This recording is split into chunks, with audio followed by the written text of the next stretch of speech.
मैं अपना परिचय दे दूं कि मैं राव अवतार हूँ और इधर ही मैं आया हूँ अभी R&D डिपार्टमेंट में। मेरा रिसर्च एंड डेवलपमेंट का काम है। हमारे यहाँ 2 लैब लग रही है। एक तो ट्राइकोडर्मा प्रोडक्शन के लिए, क्योंकि आपको जो ट्राइकोडर्मा मिल रहा है अभी बहुत महंगा मिल रहा है। हो सकता है उसमें हम 100 रुपये के अंदर ही ले आएँ यहीं से पैदावार करके। और उसका एक और फ़ायदा है कि हम जो ट्राइकोडर्मा बनाएंगे वो आपके क्षेत्र की जो मिट्टी है उसमें से निकाल के बनाएंगे, तो वो बढ़िया सर्वाइव कर पाएगा। अभी जो ट्राइकोडर्मा आ रहा है आपको पता नहीं कहाँ से आ रहा है, कहीं दूसरी जगह से आ रहा है। तो एक तो ये काम हम लोग कर रहे हैं। दूसरा कर रहे हैं यहाँ की जो मिट्टी है उसकी टेस्टिंग करके कि इस मिट्टी में ऐसा क्या दिक्कत है या उसका स्वास्थ्य कैसा, उसके बारे में एक लैब बनाया है। आपके खेत की मिट्टी हम जांच करेंगे, उसके हिसाब से आपके खेत का मृदा स्वास्थ्य कार्ड बनाएंगे। तो पहले मैं उनका जो था थोड़ा सा दिक्कत था, फिर पूछ रहे थे कि क्यों वो वेराइटी नहीं लगाते। मैं 2020 में गया था कोयम्बटूर, तो वहाँ से मैं 15 वेराइटी लेके आया था। वो कुन्नूर उनका एक फार्म है वहाँ, वो साउथ रीजन है, मतलब दक्षिणी रीजन है, दक्षिणी भारत है। दक्षिणी भारत तो हम यही सोचे, जैसे आप सोच रहे हैं जैसे हम कि वहाँ वो इतनी पैदावार दे रही है, हमारे यहाँ आके क्यों नहीं देगी। तो ये ऑफिशियल था कि हमने वहाँ डायरेक्टर से बात किया, वहाँ गया तो फ्लाइट से मैं गन्ना लेके आया था, हवाई जहाज से गन्ना लेके आया था। वो यहाँ पे लगवाया मैंने। तो लगाने के बाद क्या हुआ, उसको बुलाया उन टीम को कि भाई ठीक है डॉक्टर साहब आप आइए, हमने आपको लगा दिया, गन्ना बहुत बढ़िया हो रहा है। बहुत बढ़िया गन्ना हो रहा था। मतलब गन्ना जो देख रहा था ना आसपास का, जो हमारा फार्म था, जो मिल का फार्म था, तो उसमें वो देख रहे थे आसपास कि भाई ये वेराइटी में ले जाऊंगा। जो भी किसान वहाँ से निकलता था बोला ये बहुत बढ़िया चल रहा है, जो कितना मोटा गन्ना, कितना मजबूत गन्ना, कितना ऊँचा गन्ना। अब वो डॉक्टर साहब को बुलाए हम कि आइए साहब देखिए आपका गन्ना बहुत अच्छा चल रहा है। आप अगर इस रीजन के लिए, मतलब साउथ वाले को नॉर्थ वाले के लिए, दक्षिणी भारत का उत्तरी भारत के लिए अगर आप रिकमेंड करना चाहें तो एक बार आके परफॉर्मेंस देख लीजिए। तो ऑफिशियल था सारा काम ना। तो वो आए, पूरा टीम आई उनकी, 3 वैज्ञानिक आए थे। एक आया था कीड़ों का जो देखने वाला है, एक आया था रोग वाला जो रोग देखता है, पैथोलॉजिस्ट, एंटोमोलॉजिस्ट, और एक आया था जो एग्रोनॉमी का था। 3 वैज्ञानिक आए थे। तीनों वैज्ञानिकों ने वहाँ देखा, सब देखा। एग्रोनॉमी वाला एग्रोनॉमी देख रहा था कितना मोटा है गन्ना, कितने पत्तियाँ है, कैसा है। वो उन्होंने कहा कि ये वैरायटी साउथ से बढ़िया यहाँ परफॉर्मेंस कर रही है।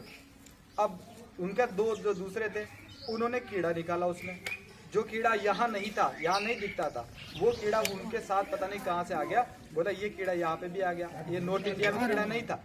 तो बोला ये इस फसल को नुकसान करेगा, दूसरी क्रॉप में चला गया तो उसको ही परेशान करेगा, खत्म कर देगा। एक काला सा कीड़ा होता है जो हम सोचते थे ना सूट बोरर से सूखता, वो सूट बोरर से नहीं था, ना गिडार थी उसमें, एक काला सा चिटका सा कीड़ा था।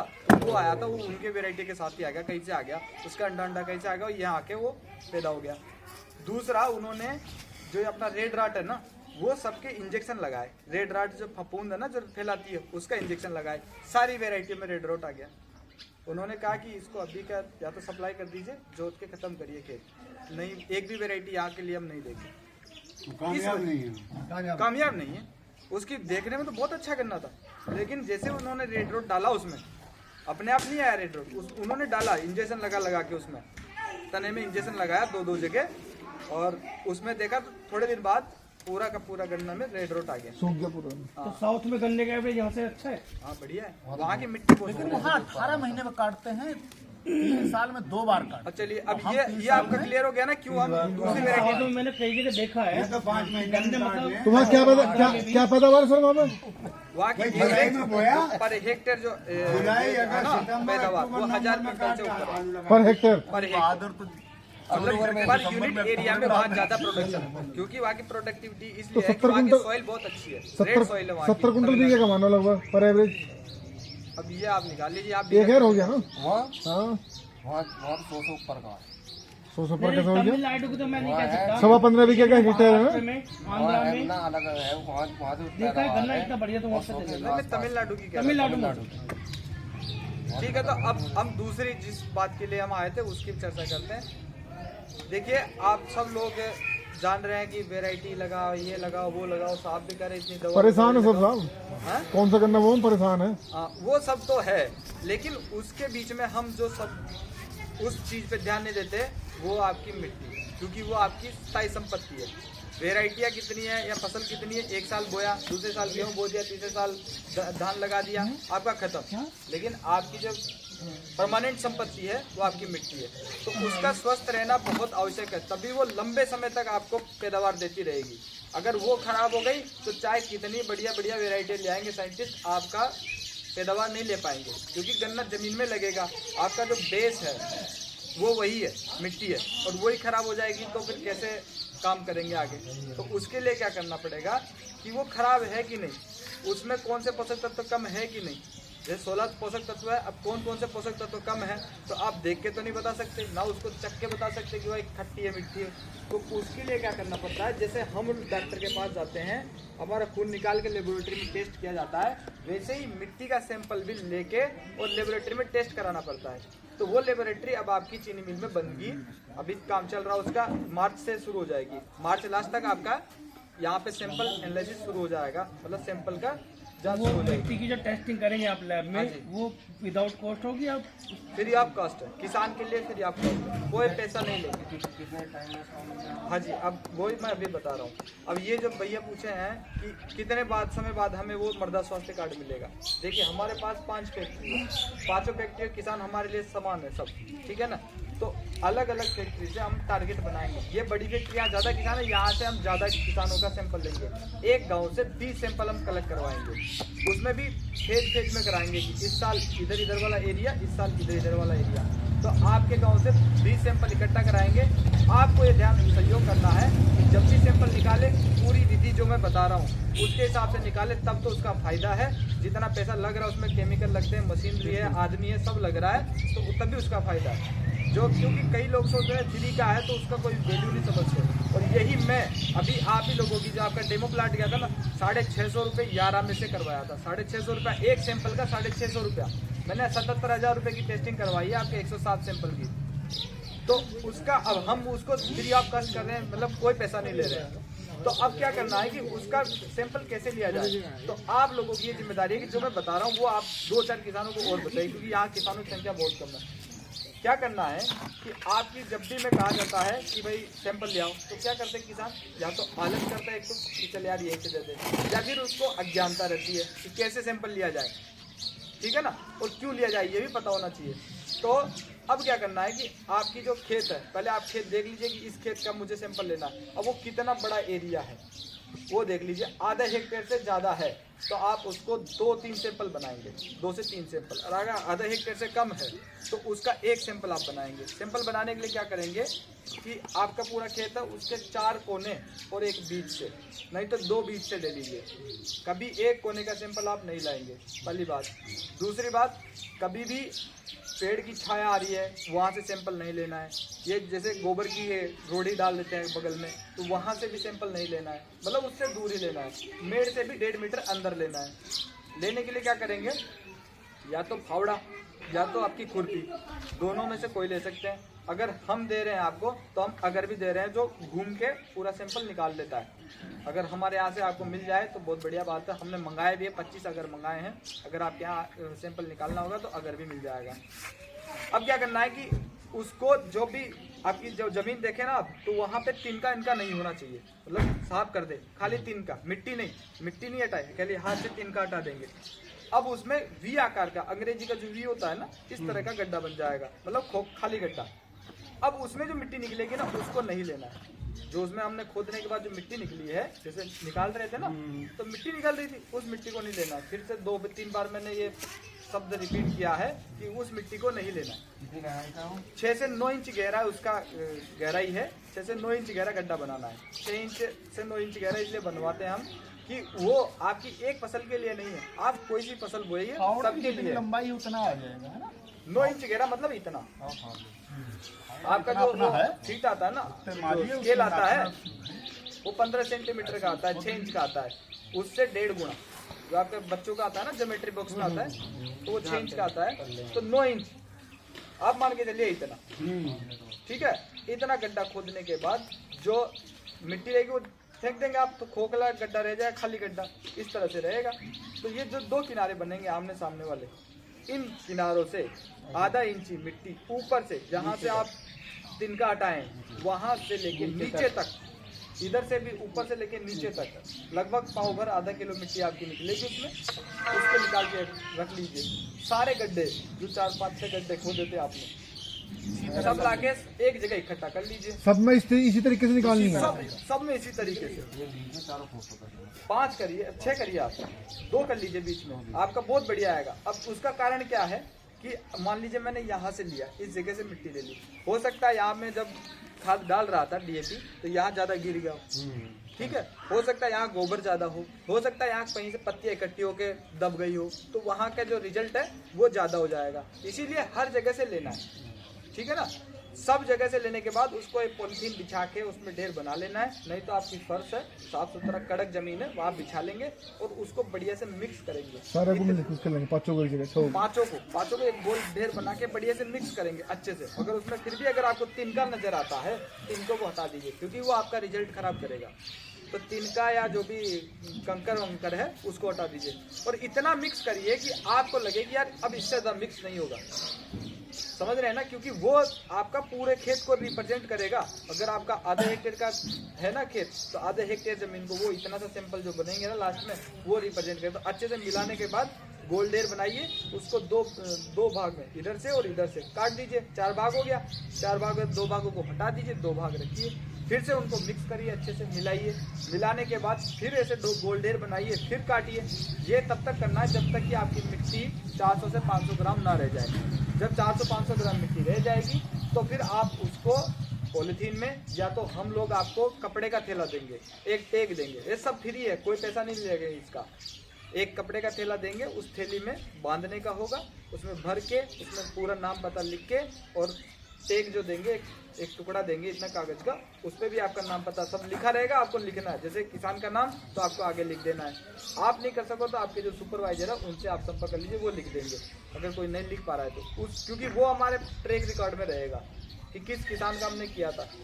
फिर उसको या तो इनको दे दीजिए, नहीं तो आप स्वयं लेके भी मिला सकते हैं। बोल दीजिए कि हमारा सैंपल है, आप जमा कर लीजिए, तो आपका वहाँ पे जमा हो जाएगा, रिसीव हो जाएगा, ठीक है। अब उसके बाद क्या होगा कि उसकी जो टाइम है ना, ड्यूरेशन, वो लगभग 1 महीने तक आपको इंतजार करना पड़ेगा। 1 महीना, 20 से 1 महीना। क्यों? क्योंकि हमारे पास भी सारे फैक्ट्री को आएंगे ना, हाँ जी, सबका यहीं आएगा, ये उनकी मेन यूनिट है, तो इसी पे आते हैं। तो अब क्या है, उसमें क्या लिखा रहेगा, आपको मृदा स्वास्थ्य कार्ड मिलेगा। इसके बाद टेस्ट होने के बाद तो उसमें लिखा रहेगा, एक तरफ लिखा रहेगा कि आपके खेत में क्या क्या जो पोषक तत्व थे वो कितनी मात्रा में, उनकी एवरेज रेंज क्या होनी चाहिए, कितना आपके खेत में होना चाहिए और कितने पाया गया है, ठीक है ना। जैसे अपनी रिपोर्ट आती है, ब्लड रिपोर्ट, हीमोग्लोबिन इतना होना चाहिए और है आपके में इतना, तो ये कमी है, तो उसमें कमी और अधिक भी लिखा रहेगा कि ये कम है, ये मध्यम है, ये अधिक है, ये सब लिखा रहेगा। दूसरी साइड में जो लिखा रहेगा उसमें ये लिखा रहेगा कि आपको कौन सी खाद कितनी मात्रा में देनी है, कौन सी खाद कितनी मात्रा में देनी है, ये लिखा रहेगा। उसमें ये भी लिखा रहेगा कुंटल में, केजी में और बैग में भी लिखा रहेगा, और सब हिंदी में लिखा रहेगा, आपको कोई परेशानी नहीं रहेगी। वो ऐसा बनाए हम कि अगर आप जेब में, जैसे ये रख लिया ना अपनी जेब में, इस तरह से आप जेब में रख सके, इतना छोटा बनाया हमने, एकदम आराम से, क्योंकि वो बड़ा तो कहीं ले जा नहीं सकता, तो हमेशा जो डायरी रखते हैं किसान लोग, तो उस जैसे जेब में आ जाएगा उतना ही हमने बनाया उसका साइज, और उस पर पूरी इन्फॉर्मेशन लिखी रहेगी कि आपको कैसे, और भी अदर इन्फॉर्मेशन भी लिखी रहेगी कि आपको कब गन्ना लगाना है, कैसे करना है, ठीक है। तो ये तरीका हो गया इस तरह से। अब फिर आप क्या करेंगे, उसके हिसाब से ही आप खाद डालिएगा अपने खेत में। अगर उसके हिसाब से नहीं डालेंगे तो फिर थोड़ा बहुत गड़बड़ हो सकता है। अच्छा, अब मैं खाद देने का तरीका जो है ना, क्योंकि कई लोग कहते हैं ना कि हम दिया, कोई कह देते हैं कि उनका 14-201 आपका ही था, 14-201 हुआ नहीं, फिर वो तो टाइमिंग का दिक्कत है। लेकिन कई बार होते हुए भी, आपका सब देते हुए भी नहीं होता है, तो उसमें 2 तरीका हमारा, अगर दवा के रूप में दिया जाए तो दवा काम करती है, अगर दवा के रूप में नहीं दिया जाए तो जहर का काम करती है। सेम इसी तरह से खाद भी है। खाद कौन सा देना है, कब देना है, ठीक है। तो इसमें क्या होता है कि जैसे यूरिया है, आप लोग कैसे देते हैं यूरिया, डाल के पानी देते हैं, बगैर के पानी देते हैं, ऐसा नहीं देना चाहिए, ये बहुत गलत तरीका है। इसमें आपका खाली 40% खाद काम आएगा, बाकी सब बेकार। कैसे बेकार हो जाएगा कि जैसे पानी पहले आपने बिखेर दिया, फिर पानी दिया, तो पानी के साथ घुल के अगर आप समझ रहे हैं तो नाइट्रेट एक कंटेंट होता है, नाइट्रोजन का नाइट्रेट कंटेंट होता है, वही पौधा लेता है। अगर वो नहीं रहेगा तो वो क्या है, पानी के साथ घुल के जड़ों की पहुंच से दूर चला जाएगा। तो आपका खाली 40, अगर 100 किलो आपने यूरिया दिया है तो 35 से 40 किलो आपका यूरिया काम आएगा, बाकी आपका 60 किलो यूरिया बेकार चला जाएगा। तो इसके लिए क्या करना है कि आपको पहले पानी देना है खेत में। खेत में पानी देने के बाद जब आपके पेड़ टहलने लग जाए, भले 3 घंटे बाद, 4 घंटे बाद, 10 घंटे बाद, 8 घंटे बाद, जितना, उसके बाद आप छिड़क के दीजिए। आप यूरिया भले कम देंगे, पहले ज़्यादा देते थे, अब कम देंगे तब भी उतना असर करेगा। उसका 80% जो है वो काम आ जाता है, फसल काम में ले लेती है। समय 3 बजे के बाद जब थोड़ी सी ठंडी आ जाए, तब शाम के समय थोड़ा ठंड हो जाता है ना, तो उस समय दीजिए। क्यों नहीं देना चाहिए दोपहर में या सुबह? क्योंकि वो गैस बनाता है, अमोनिया गैस बनके सारा आपका जो यूरिया दिए ना वो सब हवा में उड़ जाएगा, तो आपका वो भी कम हो जाएगा। तो इसीलिए हमें देने का समय और देने का तरीका, इस पर भी ध्यान रखना चाहिए। दूसरा, आप जो सब लोग DAP लगाते हैं अधिकतर, जो अभी सिंगल सुपर फास्फेट की बात कर रहे थे ना, सिंगल सुपर फास्फेट में क्या है, 4 पोषक तत्व आपके पौधों के जो है, और खाली DAP में 2 है। 2 में से भी क्या है, एक हम यूरिया ही देते हैं अलग से, तो उसमें से खाली एक ही तत्व आपका काम का है, फास्फोरस। वो 46% फास्फोरस है। हमारा जो सिंगल सुपर फास्फेट है, इसमें आपका फास्फोरस भी है, कैल्शियम भी है, सल्फर भी है, बोरान भी है, और कई कंपनियां जिंक वाला ही बनाती है। अगर डाई की जगह उसको डालें तो वही तो मैं कह रहा हूँ, डाई ना डालना बिल्कुल भी। बिल्कुल डालने की जरूरत नहीं है, डोज बढ़ जाएगी उसकी बस। 3 बताए ना, 3 कट्टे। और वो भी नहीं बढ़ेगी, अगर मेरा कहना मानोगे, मेरे हिसाब से करोगे तो वो भी बीघा में। देखिए, उसको आपको उपलब्धता बढ़ाने के लिए एक और अच्छा आएगा। अभी जो सब बात कर रहे थे जीवांश पदार्थ की बात कर रहे थे, जीवांश खाद या जीवांश पदार्थ, तो पहले मैं इसका बता दूं, फिर मैं आपको बताऊंगा कि उसको उपयोगिता कैसे बढ़ा सकते हैं। उसको कहते हैं फर्टिलाइजर यूज एफिशिएंसी। जो आप खाद उर्वरक दे रहे हैं ना, उर्वरक की उपयोग क्षमता कैसे बढ़ाई जाए, मिट्टी की या फसलों की, तो वही बताऊंगा अभी मैं। तो ये क्या है कि 4 पोषक तत्व मिल गए। अब आपका जो आप कह रहे थे ना pH ज़्यादा होता है, तो pH के लिए हम लोग क्या करते हैं कि जिप्सम डालते हैं। जिप्सम में क्या होता है, कैल्शियम होता है। कैल्शियम क्या करता है, सोडियम को रिप्लेस कर देता है, उसकी जगह पे कैल्शियम आ जाता है। मतलब सोडियम जो आयन होता है उसको रिप्लेस कर देता है। ये थोड़ी सी केमिस्ट्री का है, रसायन का है। तो इस तरह से आपका कैल्शियम रिप्लेस कर देगा सोडियम को, तो वो आपका खेत का pH कम हो जाएगा। ठीक है। अब इसमें सल्फर भी है। सल्फ्यूरिक एसिड बना के आपकी pH को डाउन करता है। सल्फर जो है ना इसमें सिंगल सुपर फास्फेट में, तो वो भी डाउन करता है pH को, तो हाई pH से अपने आप कम हो जाएगा इससे। तो आपके, और ये कैल्शियम आपकी संरचना को बहुत अच्छा रखता है। जो मिट्टी की जो संरचना होती है ना, उसका जो दाना है, भुरभुरा बनावट, उसको बहुत बढ़िया रखता है। तो आपका एक ही फर्टिलाइजर इतने काम कर रहा है, तो आप क्यों DAP पे जा रहे हो? वो कॉस्टली भी है, महंगा भी है, और ये सस्ता भी है। तो आप इस पे आइए, एक बार साल में एक बार उपयोग करिए। अब मैं इसके साथ और बताता हूँ कि आपकी उपयोग क्षमता कैसे बढ़ेगी फास्फोरस की। इसकी मात्रा कितनी होनी चाहिए? बताइए। 1 एकड़ में 3 कट्टे। 1 एकड़ में 3 कट्टे। एकड़ में 16 है 3 तो 8 कट्टे। हो जाएगा, 8 त्रिक 24 हो जाएगा। कितना कट्टा कितने किलो का? 50 किलो का? आप उसमें आप उस पेपर में पढ़ते नहीं है क्या? उसमें दिया। मैं एक तरीके से बता सकता हूँ, मैं बीघे में नहीं बढ़ा था। ठीक है, हम अपने आप कर लेंगे। अब इतना काम हम कर लेंगे। इसमें देखिए आपका सब लिखा है, इसमें बोरा भी लिखा है, सिंगल सुपर फास्फेट लिखा है, SSP लिखा है, 1 बोरा। हाँ, हम अपने आप कर लेंगे, ये तो काम हमारा। हाँ जी हाँ, प्रति एकड़।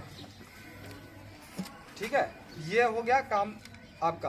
अब जो आप कह रहे थे उपयोग क्षमता कैसे बढ़ेगी, इसमें phosphorus solubilising bacteria, PSB culture के नाम से आता है। वो कहीं पे किसी भी कंपनी का आ सकता है। सरकारी संस्थान UPCSR भी बनाता है उसको, मतलब जो आपका गन्ना शोध संस्थान है ना, शाजापुर वाला, वही बना रहा है। तो वो आप अपने खेत में डालिए। वो क्या करता है, उसमें एक बैक्टीरिया है जो फास्फोरस, जो आपका कंकर दाना, अभी आप अगर जोताई करेंगे आपके खेत की, तो कई बार जो आपका DAP जो दिया था ना, 1 साल पहले का, 2 साल पहले का दाने मिलेंगे सफेद सफेद, वो पूरा घुला नहीं है, पूरा पौधे को नहीं मिला है, वो ऐसे रखा रहेगा। वो ऐसे कैसे रखा रहेगा दादा? तो वो क्यों होता है ऐसा कि वो पूरा नहीं मिल पाता, वो फिक्स हो जाता है। उसको केमिस्ट्री की भाषा में कहते हैं फिक्सेशन हो जाता है फास्फोरस का।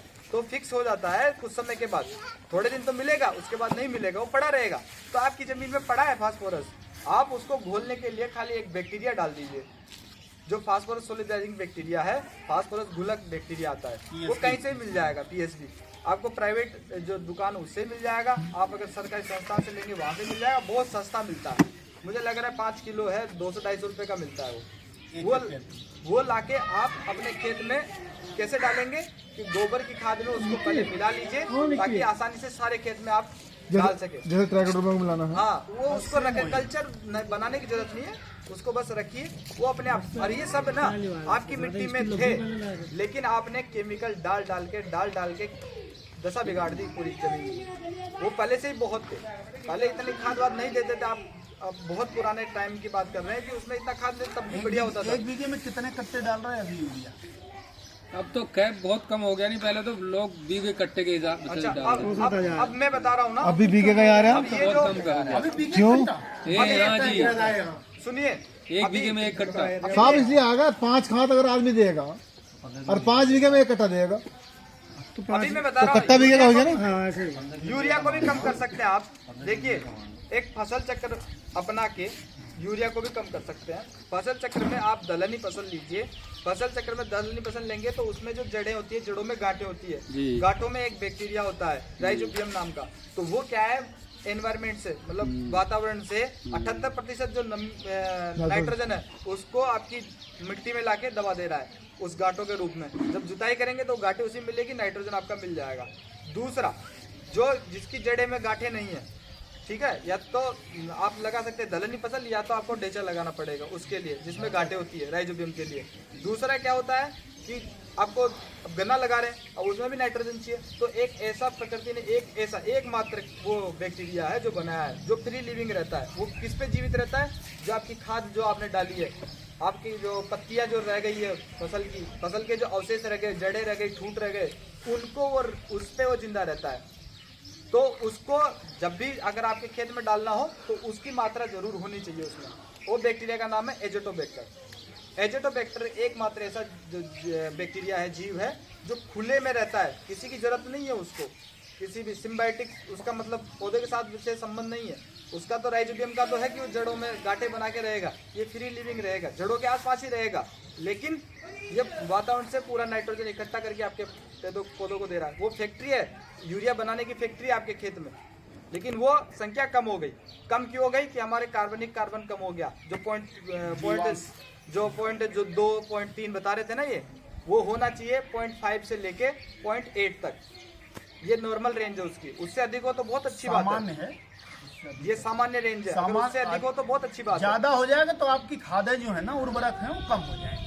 तो ये उर्वरक उपयोग क्षमता ये दोनों बढ़ा देंगे तो आपको कम खाद में भी आपको अच्छे पैदावार मिलेगी, तो आपकी कॉस्ट बचेगी।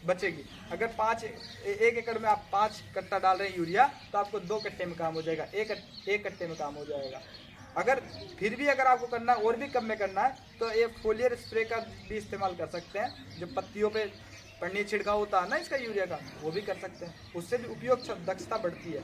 जैसे आपने जमीन में दिया तो उससे 80% मिला, लेकिन अगर आप पन्नी छिड़काव करेंगे तो 90% आपको यूरिया उसमें जैसे नैनो यूरिया आया है उसका। हाँ, नैनो नहीं तो ये नॉर्मल वाला भी, इसका कम कंसंट्रेशन होता है। नैनो यूरिया अलग है, ये यूरिया अलग है। इसको भी आप पन्नी छिड़काव में ले सकते हैं काम में, लेकिन हाँ बहुत कम, 0.1%। उस समय ये पैकेट दे रहे होंगे ना छिड़काव टाइम पे 52-34 1 एकड़ के लिए 2 किलो 52-34, अब 2 से 3 किलो 4 किलो यूरिया आप मिलाइए। अब आप वो कहाँ गए यहाँ बेटी? आपको पोटास के बारे में जानना था। पोटास कैसे बनता है? पोटास क्या है, जो आपकी गन्ना गया हो फैक्ट्री में गन्ना जाने के बाद क्या करते हैं, इसमें से चीनी निकल जाती है, इसमें से फ्रेश मड निकल जाता है, मेली। उसके बाद चीनी निकलने के बाद उसको चीनी को धोने के बाद मोलासिस होता है, जिससे शराब बनती है, या फिर सीरा कहते हैं उसको, और या फिर उससे बनता है आपका एल्कोहल, एथेनॉल, जो अब पेट्रोल में मिल रहा है। तो वो मिलने के बाद भी कुछ बच जाता है जो कचरा टाइप में, उसको स्पेंट वाश कहते हैं हम लोग। वो स्पेंट वाश क्या है, वो एक स्पेशल बॉयलर होता है, मतलब जलाने के लिए, क्योंकि वो आपको नहीं दे सकते हम, वो ना तो कानूनी है और ना ही आपको दे सकते, क्योंकि वो फसल को नुकसान कर देगा। अगर थोड़ा सा भी गड़बड़ हुआ तो फसल पूरी सूख जाएगी, जल जाएगी, इसलिए वो नहीं दे सकते। वो पोटास बहुत होता है उसमें। वो कहाँ से आया पोटास? आपके गन्ने ने जो लिया पूरे साल भर में, वही पोटास वहाँ पे भी है, कहीं से दूसरी जगह से नहीं, आपके खेत से आया है वो भी। उसमें कोई भी केमिकल कोई भी रासायनिक केमिकल नहीं है। आप सुन लीजिए, पोटास के बारे में बहुत बढ़िया बता रहा हूँ मैं। हाँ हाँ सुन रहे। तो उसमें कोई भी रासायनिक केमिकल नहीं है, वो आपके गन्ने से ही आया है और वो स्पेंट वाश के रूप में है। स्पेंट वाश को हम सीधा नहीं दे सकते, इसीलिए उसको एक बॉयलर में जलाया जाता है। उसको जलने के बाद जो राख निकलती है वो राख ही पोटास है। उस राख में अगर सही देखा जाए तो 28% फास्फोरस होता है, पोटास होता है। उस 28% को क्या है कि गवर्नमेंट ने कई लैबों में चेक कराया, जैसे कोई दूसरी फैक्ट्री बना रही है तो उसमें 25 आ गया, किसी में बना रही 27 आ गया, ठीक है ना, उसकी कंसंट्रेशन, क्योंकि जलाने के ऊपर भी बहुत डिपेंड करता है। तो एवरेज गवर्नमेंट ने माना कि 15% आप इसको लिख के दे सकते हैं, 15%, लेकिन उसमें उससे अधिक होता है। तो आपकी जो राख है ना, ये राख को ही फिर दाना बनाया जाता है वही, क्योंकि राख को आप उपयोग नहीं कर सकते इतने आसानी से, तो उसको दाने के रूप में दे दिया ताकि आसानी से आप उसको हैंडलिंग कर सके, डाल सके खेत में। तो ये आप ना समझिए कि हमें राख मिल रही है, राख में आपका गन्ने का ही पार्ट है, वो कहीं दूसरी जगह से नहीं आया, जो मिट्टी से लिया उसने वही वापस आपको मिलेगा।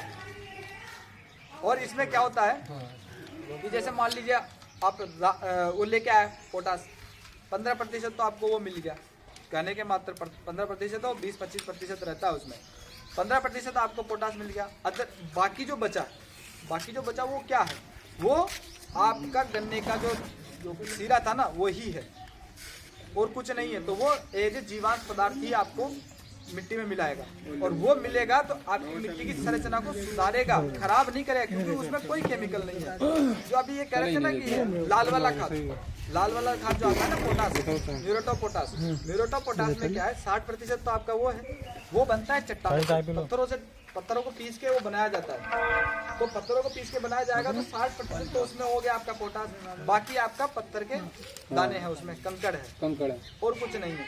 वो क्या करता है, वो आपकी जो सॉइल है, सॉइल का जो संरचना है, मतलब जो इसमें कई सारी पार्ट होते हैं, इस मिट्टी का भी बहुत सारे पार्ट होते हैं, इसमें सैंड होता है, सिल्ट होता है, क्ले होता है, तो उनकी संरचना में वो बदलाव कर सकता है रसायन खाद।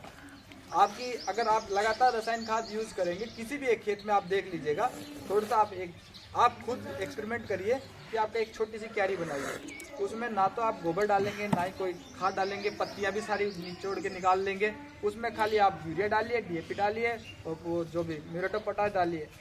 1-2 साल तो उसमें खेती होगी, उसके बाद वो सफेद हो जाएगी, ऊसर बन जाएगी वो जमीन, उसमें कुछ नहीं उगेगा, उगने में भी दिक्कत हो जाएगी, उसका EC जो होता है इलेक्ट्रिक कंडक्टिविटी बढ़ जाएगी, उसका pH बढ़ जाएगा, उसका ऑर्गेनिक कार्बन खत्म हो जाएगा, उसमें जीवों की संख्या खत्म हो जाएगी, बंजर हो जाएगी। तो ये बंजर होने से, क्योंकि मैंने पहले कहा कि ये आपकी स्थायी संपत्ति है मिट्टी, और ये जरूरी नहीं है कि आप गन्ने के लिए ही करो इसको किसी भी फसल के लिए, आगे के लिए भी बचा के रखना है, क्योंकि हम लोग तो हो गई, आधी उम्र तो निकल गई, पीछे बहुत अभी तो पता नहीं कितनी पीढ़ी आएगी, जमीन को तब तक सुरक्षित रखना है ना। तो सुरक्षित रखने के लिए आप इसका जांच कराइए, इसका स्वास्थ्य ठीक करवाइए, स्वास्थ्य के हिसाब से ही आप उसमें डालिए, जितना